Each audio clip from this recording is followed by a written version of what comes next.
¿Qué pasa, por ejemplo, lo que mencionábamos ahorita, si yo venía con un apadrinamiento y mi pareja, que es el abusador, habla con inmigración y dice el proceso no sigue más porque yo no quiero apadrinar a esa persona, ¿sí?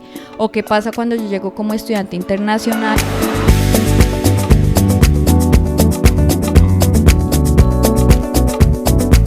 Este es Empoderando Voces, el podcast de la SEM. Hoy tenemos una invitada muy especial, Tatiana Polanía. ¿Cómo estás, Tatiana? Hola, Marce, muy bien, muchas gracias. ¿Y tú? Bien, gracias, bienvenida. Ay, gracias a todas ustedes por invitarme a este espacio tan bonito. Bueno, tú eres comunicadora social, pero también has trabajado bastante en el tema del sector comunitario. Cuéntanos un poquito cómo ha sido esa trayectoria. Bueno, Marce, yo estudié comunicación social y periodismo en Colombia. Me gradué ya hace bastantes años, y hace 5 años inmigré acá a Canadá.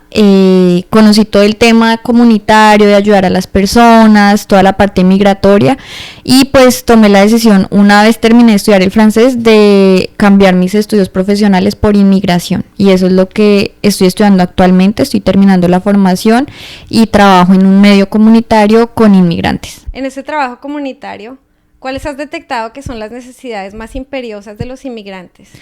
Bueno, mira, hay bastante, realmente eso depende del estatus. Lamentablemente las necesidades no son iguales para todos.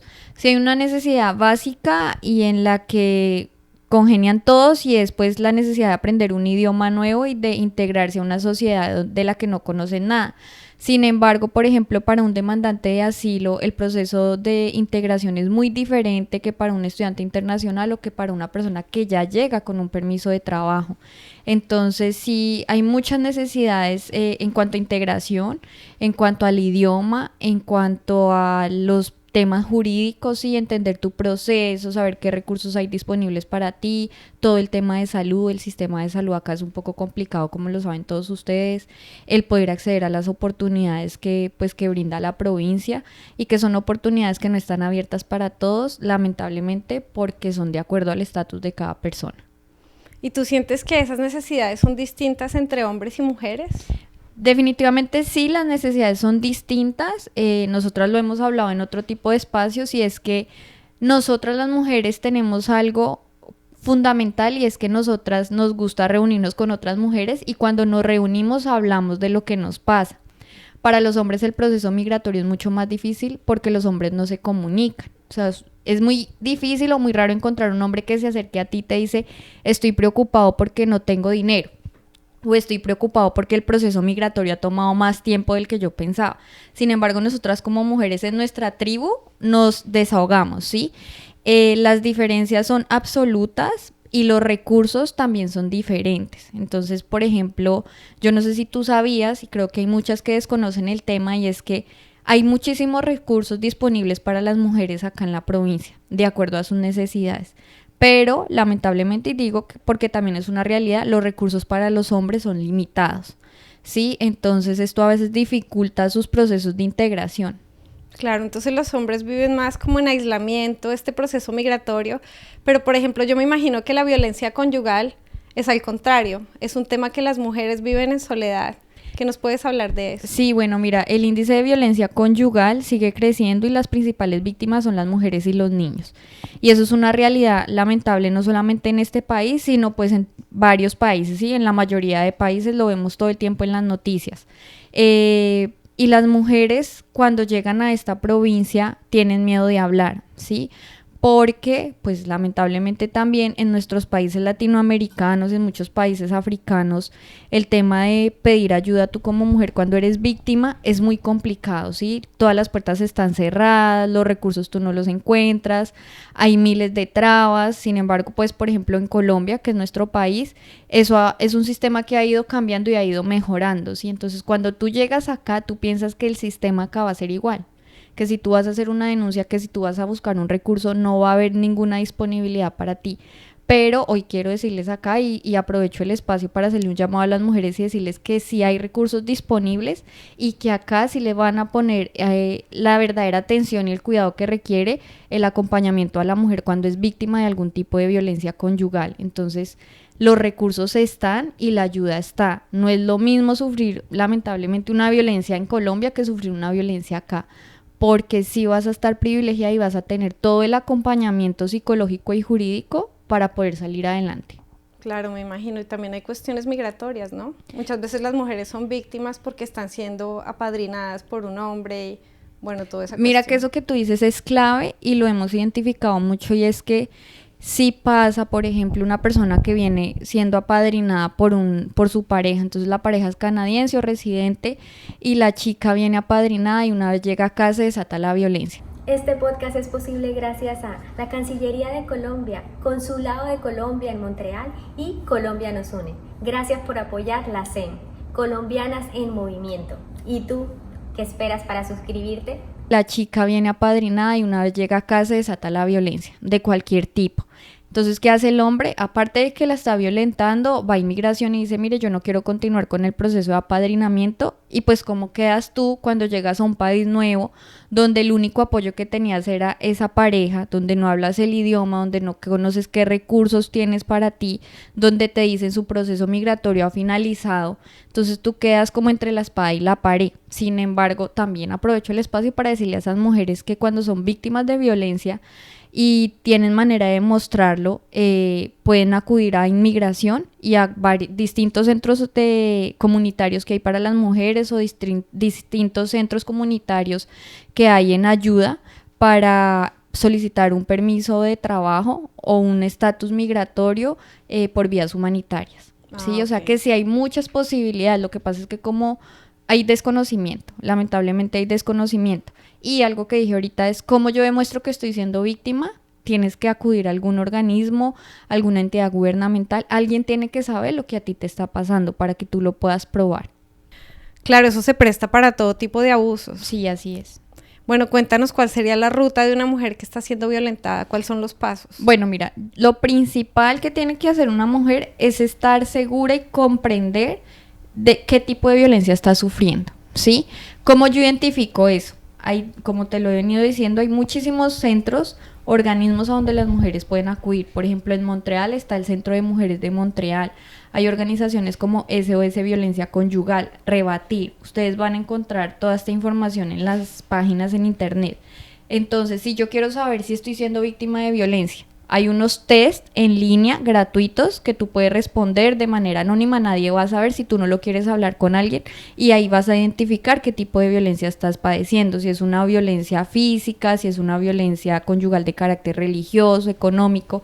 Una vez tú lo identificas, el sistema te va a mostrar cuáles son las rutas que tú debes tomar. Entonces, si debes acudir a una asesoría jurídica, que hay muchísimas gratuitas para las mujeres. Si, por ejemplo, tienes urgencia de salir de tu casa porque el abusador es posible que de pronto te mate, ¿sí? O tienes niños menores de edad, hay distintas casas de mujeres, se llaman acá, a donde tú puedes llamar y te van a encontrar un lugar para que tú pases la noche y pases el tiempo que necesites mientras organizas tu vida, sobre todo, ¿sí? Mientras tú encuentras la manera de salir de esa situación. Entonces, las rutas de atención las vas a encontrar en estos lugares. Otro recurso muy importante son los CLSC. Estos están en toda la provincia de Quebec. Tú puedes ir y puedes pedir ayuda de un intervenant, ¿sí? Esa persona te va a poner un intérprete porque ellos están en la obligación de hacerlo, y tú vas a poder hablar con toda tranquilidad de lo que te está pasando y ellos te van a explicar cuál es el paso a seguir, sin importar el estatus migratorio que tú tengas. Excelente, todos estos recursos, porque puede haber muchas mujeres viviendo esto en aislamiento y soledad. Vamos a decirles que en la descripción vamos a incluir todo esto que nos está diciendo Tatiana, todos los centros comunitarios, todos los lugares a donde pueden acudir, las líneas de atención, etcétera. Bueno, yo creo que lo principal y el llamado es a todas las personas que nos están viendo, que encuentren también en nosotras o en ustedes este espacio para poder hablar, para poder identificar los tipos de violencia, para poder saber cuáles son las rutas que debe tomar, y sobre todo que sepan que no están solas, ¿sí? Que hay muchísimas de nosotras que llegamos inmigrantes, o sea, todas somos inmigrantes, que también llegamos de pronto sin manejo de idiomas, y que muchas veces pensamos que las puertas están cerradas solamente por no saber hablar en francés o en inglés. Entonces es un llamado para que acudan, para que se o sea, como para que entiendan cuáles son los procesos y para que sepan que acá hay un espacio seguro donde pueden hablar y pueden contar las situaciones que están viviendo y encontrar esas soluciones a esos problemas. Sí, también tenemos esta red de colombianas en movimiento que justamente está trabajando también el tema de la violencia, que es otro espacio seguro. ¿Cómo puede la SEM, por ejemplo, ayudar a las personas que son víctimas de violencia? Bueno, aquí hay varias chicas que manejamos distintos tipos de... Nuestra labor es distinta y variada, entonces, por ejemplo, tenemos mujeres que son intervenant social, entonces ellas son las que van a encargarse como de asesorar a la persona y de decirle cuáles son las posibilidades y las puertas abiertas que tienen, ¿sí? Digamos, mi fuerte, por ejemplo, es todo el tema migratorio, entonces también, ¿qué pasa si yo soy demandante de asilo y mi pareja es la que viene como el demandante principal? ¿Qué va a pasar si yo me quiero separar, pero él me está amenazando de que me va a sacar de su proceso? En ese aspecto yo les puedo asesorar. O qué pasa, por ejemplo, lo que mencionábamos ahorita, si yo venía con un apadrinamiento y mi pareja, que es el abusador, habla con inmigración y dice el proceso no sigue más porque yo no quiero apadrinar a esa persona, ¿sí?